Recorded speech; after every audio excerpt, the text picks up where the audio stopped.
Good evening, my name is Georgia Cranko. I'm an artist, a writer and a disability activist. This voice that you are hearing is also represented by a window on the screen of my text-to-speech application, which highlights the words as they are read out. I'm wearing a navy button-up short-sleeved shirt with an array of yellow, brown and grey shapes on it. My brown hair is up in a messy high ponytail and I have yellow circle earrings in both ears. First of all, I would like to share my deep respect and gratitude to the Wurundjeri Woiwurrung people, as the traditional custodians of the lands and waterways in the area now known as Moreland, where I am living and speaking to you from. I am delighted to be hosting this event organised by the National Museum of Australia, especially on International Day of People with Disability. We are centering the award-winning online exhibition, Momentous. It's a crowdsourced storytelling project. It is archiving personal, individual experiences of the recent national crises, first the bushfires and then the COVID pandemic.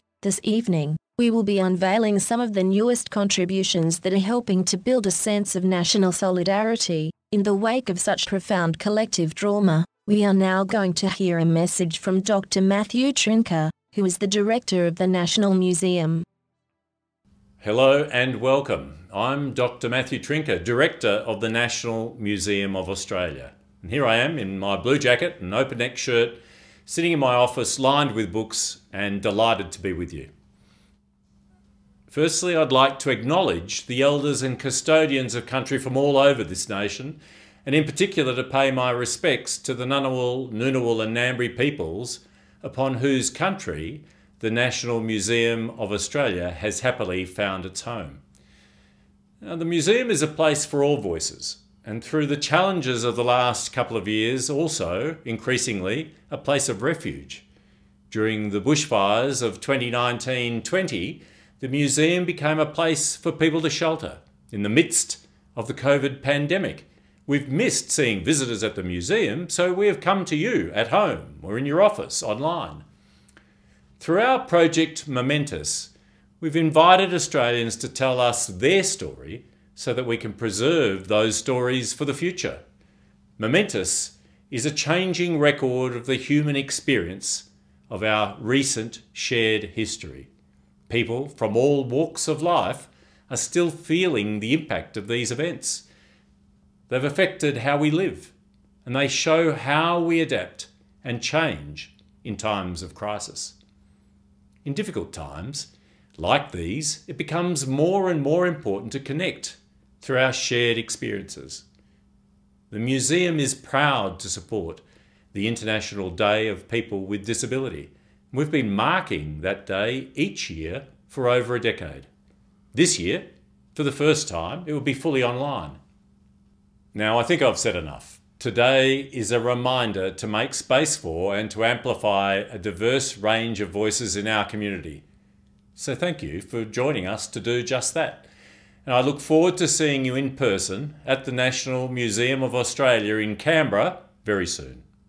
Thanks for those wonderful words, Matthew. We now are going to watch a performance piece called Breakfast Workout by Lisa Proud. It was filmed in Bremen, Germany. Lisa is a dancer and physical theatre performer who, over the last 5 years, has been intensely curious about her own natural movements. She has adapted to manage a standardized world with a non-standard body. During lockdown, with the closure of gyms and fitness centers, she decided to look at how simply making breakfast is her own inbuilt step aerobics fitness routine, without having to change anything. Every day living in a world built for tall people means she gets extra exercise without needing a gym membership.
That was so great, wasn't it? I personally love some kitchen aerobic action myself. Thanks so much, Lisa.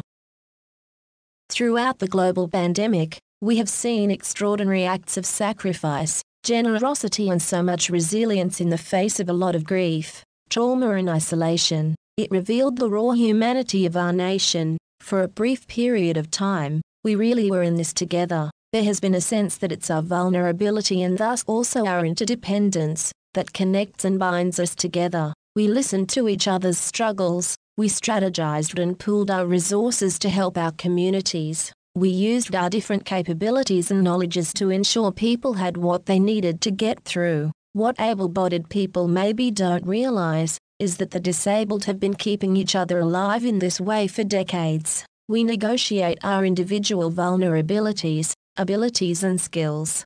We survive and fight for our basic needs through listening to each other's stories and experiences of oppression. To exist is to resist, is a common saying in disability communities, and in the global pandemic, this has gained a new meaning. Every day, in the news, we hear about the deaths of people, yet it's been disconcerting to witness how the deaths of people with underlying conditions don't seem to hit as hard, because we are already seen as fragile and our lives are subconsciously devalued. For years, we have been fighting for the social injustices we face to be acknowledged by mainstream society, and still, some days, it feels like survival of the fittest, with no regard for the disabled population. The government didn't consider accessibility in vaccinating our population, and even quietly deprioritize disability facility residents in the vaccine rollout. Living with COVID has made society more unsafe and inaccessible for so many of us. This makes our stories even more vital to tell. They have immense power in sustaining our connection to each other and the wider society, since it is by documenting our oppression and personal experiences, we lay the groundwork to empower our community and change the world. I am delighted to introduce a dance piece by Joshua Pether. Joshua is an independent creator and performer of Kalkadoon heritage. Joshua Pether takes us on a sci-fi adventure that opens up a new world filled with surreal and fantastical realities, questioning perceptions of what is real and what is not.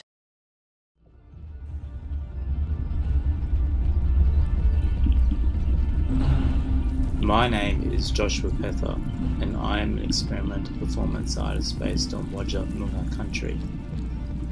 My practice investigates the body, specifically my body, and the intersections of both my cultural heritage of disability and indigeneity. You are watching a short excerpt of a performance I made in 2018 for the Next Wave Festival. Jupiter Orbiting was a solo work that explored ideas around dissociation and the isolation that comes with living in this reality. Strangely enough, this work was made a year before our whole world became a representation of isolation on a grand scale, where countries, continents, and populations shut their doors, and we secreted ourselves away in our homes. The world now began to understand the meaning of isolation and the effects it has on us. We are now 2 years on since we first closed ourselves off from the rest of the world, and it seems that a sense of normality post-COVID will eventually return. But isolation is a thing that can't be left behind, and for some of us, this is the reality that we live with. Isolation has become both a physical and spiritual experience for me. Having lived with this reality for some time, it has become somewhat of an old friend who I know will never leave me. It announced its arrival at my door one day and ever since then has never left. We have grown to know each other intimately, and over the course of the years have developed a collegial relationship with each other. This may sound odd given that the world has now had its taste of this experience on a macro and extreme level. Overall, it seems we can't cope with this feeling, and overall it's become quite negative. The rush towards a more palatable existence where connection and social interaction between humanity has become a craving so strong that we've been overwhelmed to the point of saturation. So why would anyone want to know or live in isolation? I often wonder this myself and think of all the reasons why I should leave this friend and find another. But I can't help coming back again and again and finding myself in the comfortable arms of this thing that feels natural and innate. My experience of isolation has allowed me to access points in the world that are not seen, or we have made a decision not to see them. I remember thinking that this gift I was given has allowed me to see the sky behind the clouds and to peel the skin of the reality we see in each other. An access point to the world, before we had stuff, ideas, and places to be and things to do. It was just a place to breathe and to be. I also think of the deliberate choice of living in one of the most isolated parts of the world, and how this has affected the work I have made. I know for a fact that Jupiter orbiting would not have existed if I had been anywhere else but here on Wajak Noongar country. The vast isolation and expansiveness of the environment becomes a continuing echo that permeates every living cell on this land. It is hard to deny its existence as you hit with it every day, and if you try to escape you are met with the majesty of it all, from the wild and turbulent winds to the intense shafts of light that resonate in their own orbit. As I close this reflection, I think of probably one of the most poignant pieces of art written here that encapsulate isolation, its tragedy and beauty, all within the space of 4 minutes.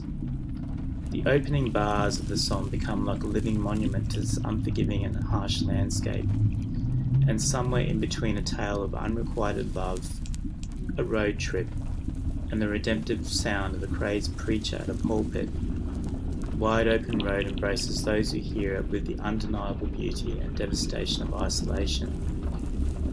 I think of myself sometimes travelling the proverbial wide open road, and how the landscape here, and indeed the horizon, seem to stretch for all eternity. And I am travelling with my friend isolation, because we are forever connected, but ironically, never alone. What an amazing piece of work. Thanks Joshua for sharing. Earlier today, I had the great pleasure of interviewing Craig Middleton, the curator of Momentous. We discussed the intention of the exhibition and how stories can shape our collective consciousness and create social change. Can you describe your role in curating the exhibition? Yeah, I definitely can. Firstly, thank you for chatting with me today. I guess I should say that Momentous is an online exhibition, and it's also a digital archive of human experience, and also at the same time it's a contemporary collecting project that's attempting to collect history as it's happening. So my role in the project is as a curator. So as a curator, you know, in any project, I'm responsible for content, creative, and also collecting. But I guess Momentous is a slightly different kind of collecting project because it's wholly digital. So, and it's also not curated in the way that you know, physical exhibitions are curated, and it's actually a crowdsourced project.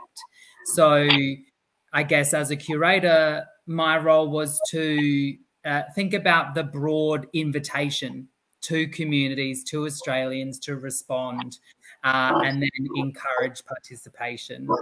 Yeah.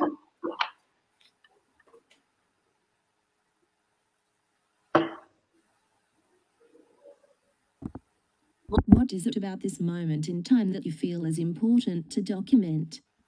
That's a really good question, because I think there's lots of perspectives that would come from a question like that. But for me, I guess, and for the museum more generally, there was definitely a really strong feeling of responsibility to be documenting both the 2019-2020 bushfire season and the COVID-19 pandemic, because there was a recognition, I suppose, that these moments were they're very different than moments we've experienced before. So while we have had bushfire seasons, this one was longer and hotter and drier, and the sort of geographical impact of that fire was the biggest we've seen.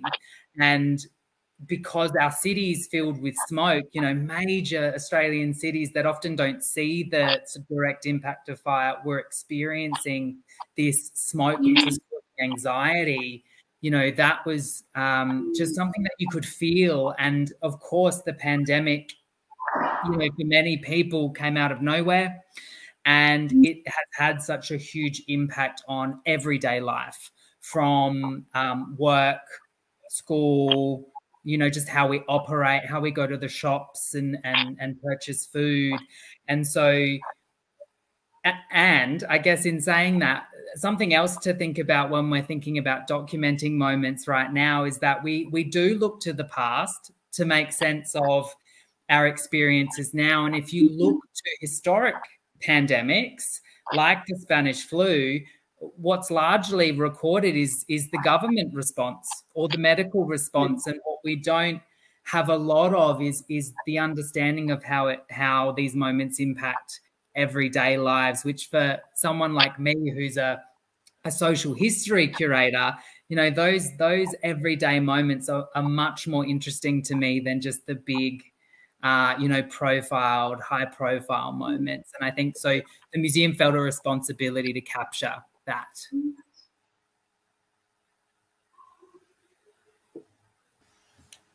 What are you doing to ensure disabled people can contribute?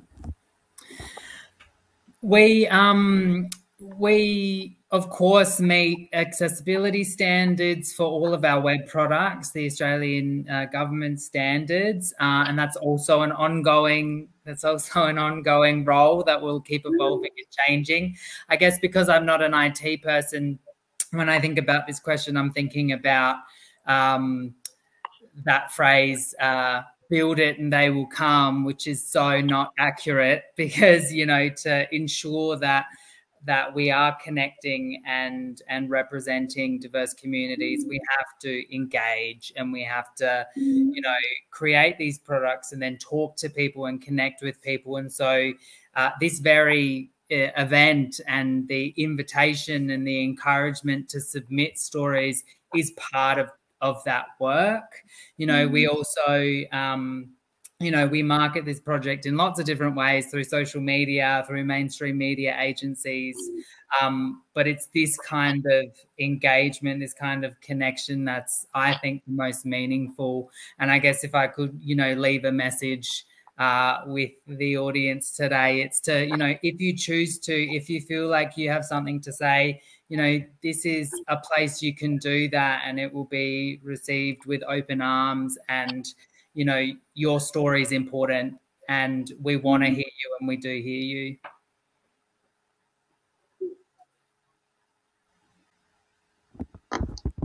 That's great. Accessibility is always an ongoing, refining process, not a stagnant thing, so I think it's wonderful that you have started the ball rolling on that front. I'm sure people will feel like they can have their voices heard. It's an amazing project. Thanks so much for your time today, Craig. Thank you so much for speaking to me. It's been an absolute pleasure, and I look forward to many more conversations with you. I have the great privilege of introducing Queensland Australian of the Year for 2021, an ambassador for the International Day of People with Disability, Dr. Dinesh Palipana, who is going to be unveiling momentous.gov.au, IDPWD. My name is Dinesh Palipana. I am currently sitting in my study on a wheelchair.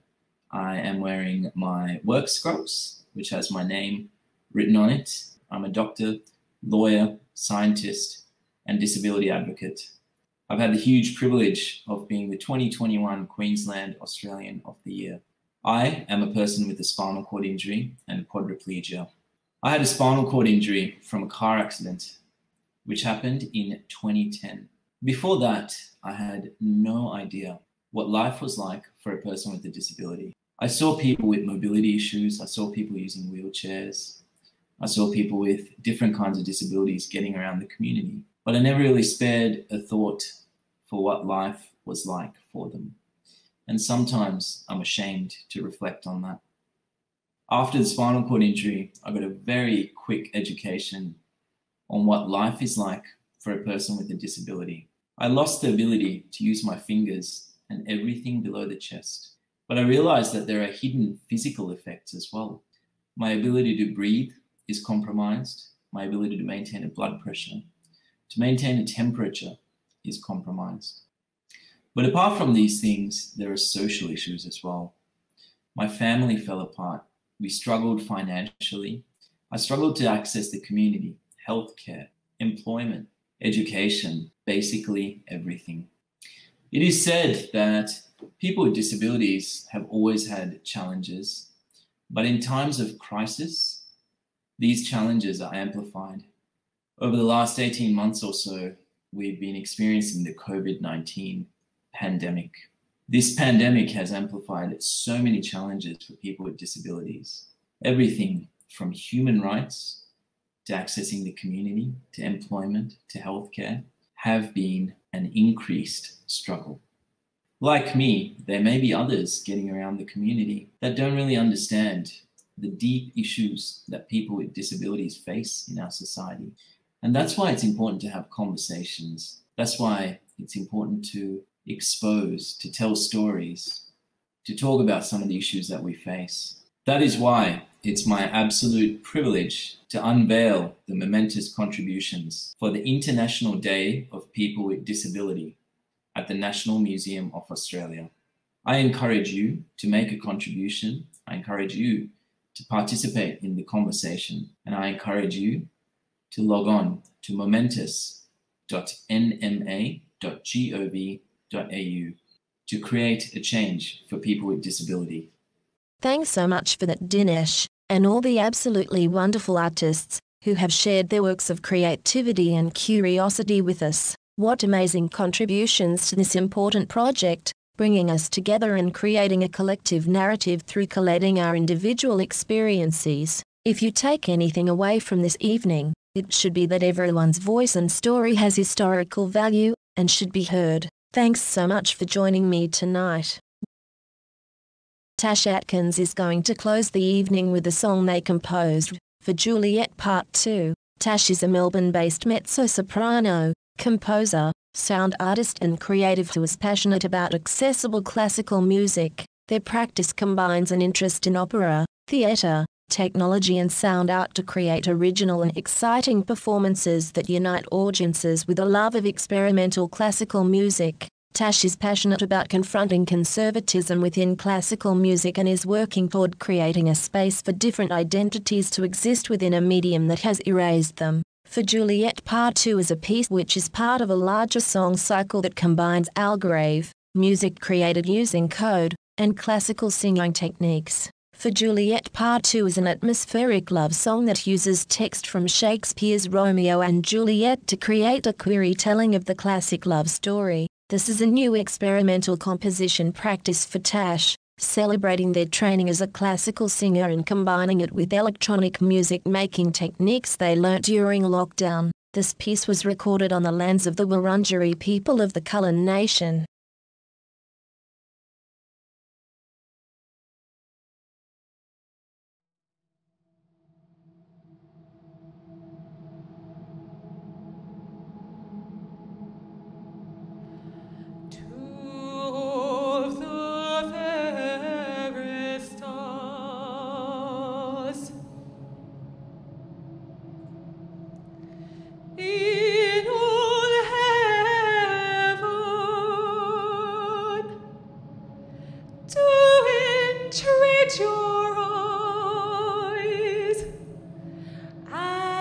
Twinkle in their spheres.